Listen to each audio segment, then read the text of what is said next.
को नमस्कार। कुल 24 प्रश्न हैं, जिसमें प्रश्न क्रमांक 1 से 12 तक पिछले हफ्ते के प्रश्नों का रिवीजन है। फिर 1 से 12 तक वर्तमान हफ्ते के प्रश्न हैं। अब हम पहले प्रश्न का रिवीजन करते हैं। वनडे इंटरनेशनल में सबसे तेज 4000 रन बनाने वाली पहली भारतीय महिला खिलाड़ी कौन है? तो इसका उत्तर है स्मृति मंधाना।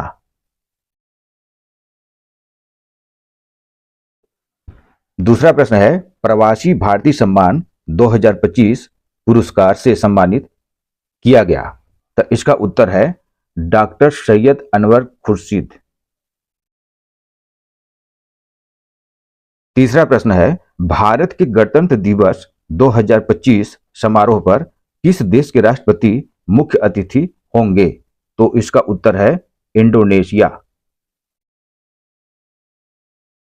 चौथा प्रश्न है, नवदीप सिंह को अर्जुन पुरस्कार प्राप्त हुआ, किस खेल से संबंधित हैं? तो इसका उत्तर है भाला फेंक। अगला प्रश्न है, अंतरिक्ष में सफल डॉकिंग करने वाला भारत विश्व का कौन सा देश है? तो इसका उत्तर है चौथा। अगला प्रश्न है, आईसीसी महिला अंडर 19 विश्व कप 2025 का आयोजन। तो इसका उत्तर है मलेशिया।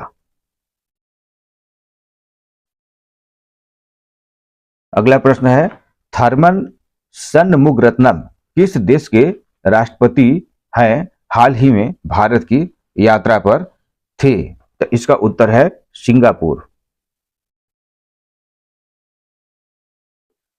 अगला प्रश्न है, हाल ही में केंद्र सरकार ने नेशनल हल्दी बोर्ड का मुख्यालय स्थापित किया। तो इसका उत्तर है निजामाबाद। अगला प्रश्न है, अमेरिकी ट्रैक एंड फील्ड मैगजीन ने 2024 में दुनिया का सर्वश्रेष्ठ पुरुष भाला फेंक खिलाड़ी घोषित किया। तो इसका उत्तर है नीरज चोपड़ा। अगला प्रश्न है, दुनिया का सबसे शक्तिशाली हाइड्रोजन संचालित ट्रेन इंजन किसने विकसित किया? तो इसका उत्तर है भारत। अब हम दो प्रश्नों को आप लोगों से पूछेंगे, जिसका उत्तर आप लोग कमेंट बॉक्स में देंगे। अमेरिका ने किन भारतीय परमाणु संस्थानों पर 20 साल से लगा प्रतिबंध हटाया? तो इसका उत्तर आप लोग कमेंट बॉक्स में देंगे। एक प्रश्न और, जिसका उत्तर आप लोग कमेंट बॉक्स में देंगे। अमेरिका के इतिहास में सजा पाने वाले पहले राष्ट्रपति कौन है? इसका भी उत्तर आप लोग कमेंट बॉक्स में देंगे, जिसका जिक्र हम पिछले हफ्ते कर चुके हैं। अब हम वर्तमान हफ्ते के प्रश्नों पर चलते हैं। प्रश्न है, किशनगंगा जल विद्युत परियोजना स्थित है? तो इसका उत्तर है जम्मू कश्मीर। किशनगंगा जल विद्युत परियोजना भारत के जम्मू और कश्मीर में एक नदी से नदी जल विद्युत परियोजना है। इसका बाद किशनगंगा नदी से पानी की झेलम नदी बेसिन में एक बिजली संयंत्र में ले जाता है। यह कश्मीर घाटी में बांदीपुर से 5 किलोमीटर उत्तर में धर्महामा गांव के पास स्थित है और इसकी स्थापित क्षमता 330 मेगावाट है। अगला प्रश्न है, मध्य प्रदेश में राष्ट्रीय मानसिक स्वास्थ्य पुनर्वास संस्थान स्थापित किया गया। तो इसका उत्तर है सीहोर। यह भारत सरकार के सामाजिक न्याय एवं अधिकारिता मंत्रालय के दिव्यांगजन सशक्तिकरण विभाग के अंतर्गत एक केंद्रीय स्वायत्त संस्थान है। यह मध्य प्रदेश सोसाइटी पंजीकरण अधिनियम 1973 के तहत सोसाइटी के रूप में पंजीकृत है। यह मानसिक स्वास्थ्य पुनर्वास के क्षेत्र में काम करने वाला एक राष्ट्रीय संस्थान है। अभी हाल ही में केंद्रीय मंत्री डॉक्टर वीरेंद्र कुमार ने मध्य प्रदेश के सीहोर में राष्ट्रीय मानसिक स्वास्थ्य पुनर्वास संस्थान NIMHR का उद्घाटन किया, जो दिव्यांगजनों के मानसिक स्वास्थ्य पुनर्वास को आगे बढ़ाने के लिए समर्पित है। 127 करोड़ रुपए की लागत से निर्मित यह संस्थान 25 एकड़ में फैला हुआ है और इसमें cross disability early intervention centre और सहायता सामग्री वितरित करने के लिए प्रधानमंत्री दिव्यांग केंद्र जैसे प्रमुख सुविधाएं शामिल हैं। अगला प्रश्न है, किस मंत्रालय ने संचार साथी ऐप लॉन्च किया है? तो इसका उत्तर होगा दूरसंचार। दूरसंचार विभाग में संचार साथी ऐप को लॉन्च कर दिया गया है। यह ऐप एंड्रॉयड के साथ ही iOS यूजर्स के लिए उपलब्ध है, जिसे कोई भी फ्री में डाउनलोड कर सकता है। यह ऐप संचार साथी पहले एक पोर्टल की शक्ल में देश भर में मौजूद था, जिसे कोई भी अपने लैपटॉप या डेस्कटॉप या मोबाइल फोन पर इस्तेमाल कर सकता था, लेकिन अब इसे ऐप की शक्ल में लॉन्च कर दिया गया है। यह ऐप साइबर कैफ से सुरक्षा प्रदान करता है। अगला प्रश्न है, स्वामित्व योजना प्रारंभ किया गया? तो इसका उत्तर है 2020।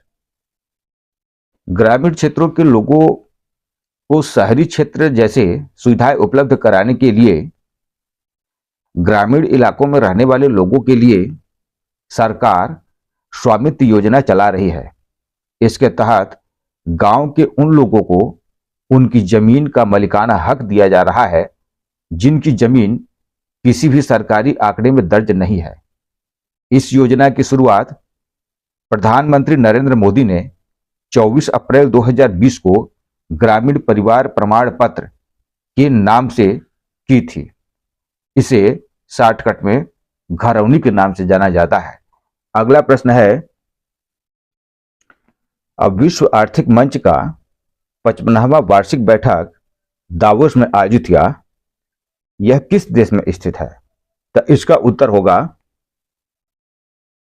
स्विट्जरलैंड।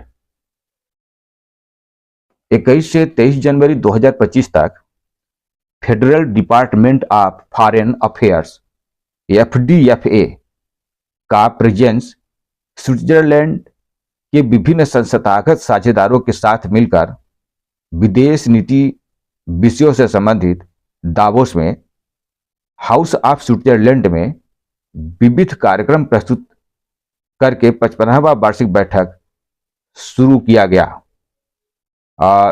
इसमें एक आदर्श वाक्य है, बुद्धिमान युग के लिए सहयोग। अगला प्रश्न है, खो खो वर्ल्ड कप 2025 भारतीय पुरुष एवं महिला टीमों ने किस देश को हराकर जीता? यानी यह पहली बार इस तरह से उपलब्धि है कि महिला और पुरुष दोनों उसी देश को हरा करके जीते हैं। वह कौन सा देश है? तो अगला इसका उत्तर होगा नेपाल।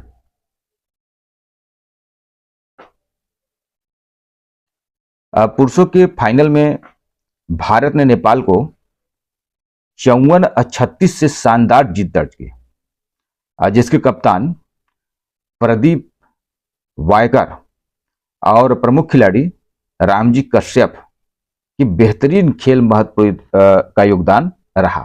इसी तरह महिलाओं की टीम ने भी अपने पुरुषों की समकक्ष सफलता पाई और नेपाल को 78-40 से हराया, जिनके कप्तान प्रियंका इंगले है। इस तरह से दोनों लोग नेपाल को ही हराए हैं। अगला प्रश्न है, एशिया का कौन सा देश है जो समलैंगिक में मान्यता देने वाला तीसरा देश बन गया है? तो इसका उत्तर होगा थाईलैंड। थाईलैंड अब समलैंगिक जोड़े विवाह कर सकते हैं, थाईलैंड में समलैंगिक विवाह समानता कानून को मान्यता दे दी गई है, जिसके बाद थाईलैंड ऐसा करने वाला दक्षिण पूर्व एशिया का पहला देश बन गया है। इसके अलावा एशिया में ऐसा करने वाला नेपाल और ताइवान के बाद तीसरा देश बन गया है। समलैंगिक विवाह को कानूनी मंजूरी यहां मिलने के बाद अभी विश्व में यानी थाईलैंड को छोड़कर दुनिया में अभी 33 देश ऐसे देश हैं जहां समलैंगिक विवाह की कानूनी मान्यता मिल चुकी है। हालांकि ज्यादातर देशों में अदालत के फैसले के बाद ही समलैंगिकों को यह अधिकार मिला है। ये समलैंगिक अधिकार इसमें देखिए, सबसे पहले मंजूरी देने वाला समलैंगिक विवाह का पहला देश नीदरलैंड है। इसके अलावा Austria, Taiwan, Colombia, America, Brazil, France, Germany, Australia, Canada, Cuba, Denmark, Sweden, दक्षिण अफ्रीका, माल्टा, फिनलैंड, ब्रिटेन जैसे देशों ने भी समलैंगिक विवाह को कानूनी मान्यता मंजूरी दे दी है। इसमें महत्वपूर्ण जो प्रश्न है कि एशिया का समलैंगिक में तीसरा देश कौन सा बना है, तो थाईलैंड। दक्षिण पूर्व एशिया का यह जो है पहला देश हो जाएगा। अब सर्वप्रथम विश्व में मंजूरी देने वाला पहला देश नीदरलैंड बना है। अगला प्रश्न है, राष्ट्रीय मतदाता दिवस मनाया जाता है, तो इसका उत्तर होगा 25 जनवरी। हम और ऑप्शनों पर चर्चा करेंगे। पहले हम 25 जनवरी के बारे में थोड़ा जिक्र करते हैं कि राष्ट्रीय मतदाता दिवस हर साल 25 जनवरी को मनाया जाता है, जिसका उद्देश्य भारत में चुनावों में नागरिकों की भागीदारी को बढ़ाना और लोकतंत्र को मजबूत करना। इस दिन को भारत निर्वाचन आयोग ने 2011 में शुरू किया था। यह दिवस नए मतदाताओं को मतदान के अधिकार और कर्तव्यों के प्रति जागरूक करने के लिए महत्वपूर्ण होता है। इसके जरिए लोगों में चुनावी प्रक्रिया के प्रति जिम्मेदारी और संवेदनशीलता को बढ़ावा दिया जाता है।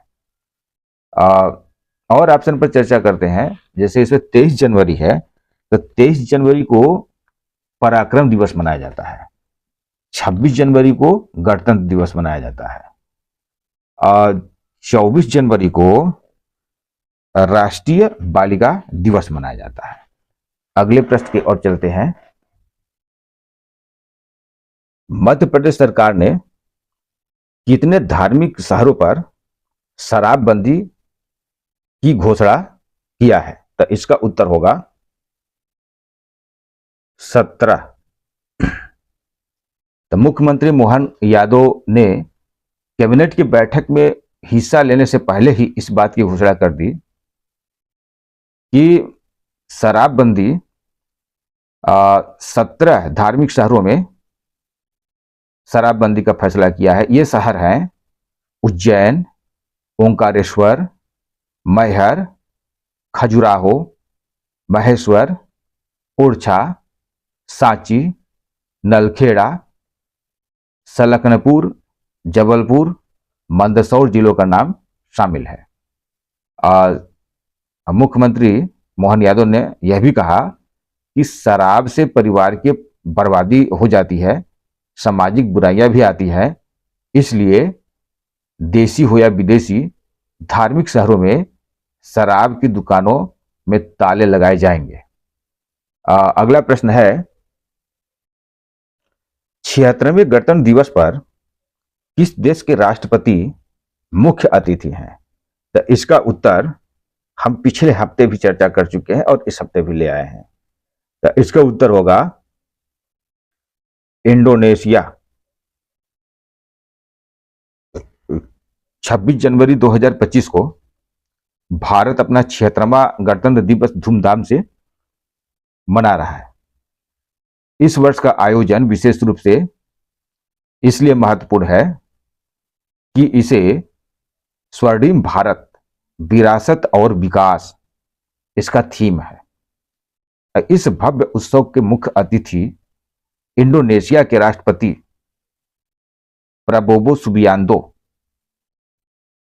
जो अक्टूबर 2024 में पदभार ग्रहण करने के बाद राष्ट्रपति के रूप में प्रबोधो पहली बार भारत यात्रा पर आए हैं। अगला प्रश्न है,